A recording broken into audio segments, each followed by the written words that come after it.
CNN senior international correspondent Nima Elbagir is on the ground in Molenbeek, Belgium. This is where Salah Abdeslam was captured.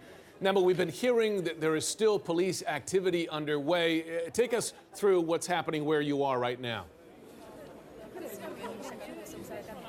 Still a very heavy police presence here. You can see the road behind me leading to the house where Salah Abdeslam was found hiding is still closed off. Forensic experts combing through that street down there, picking through the shards of broken glass that were a result of the firefight and the raid. Several detonations heard during that raid. This is just a street away, Jim, from Salah Abdeslam's childhood home. This is not only his neighborhood, but this is an area he knew very, very well. And I think it's really important to remind people that all of this actually began through pure happenstance. It was a raid on Tuesday where police went in pretty unprepared, very lightly dressed, that turned into a heavy firefight that lasted for 3 hours, that put into process this entire string of events during the days in which Salah Abdeslam went on the run that has led them to the biggest break in the case, the investigation around the Paris attacks the Belgian authorities have had so far, Jim.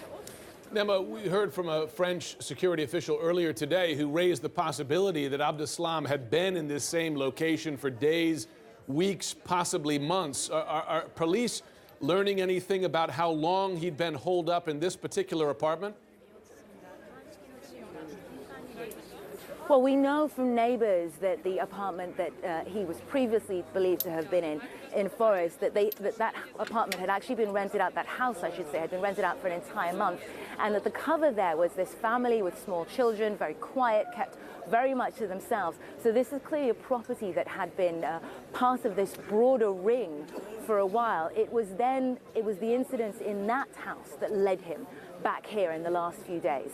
But I think that the sense that we're getting from authorities is that all of this really is happening on the lam. They're really getting this sense of the situation and the circumstances surrounding it minute by minute almost.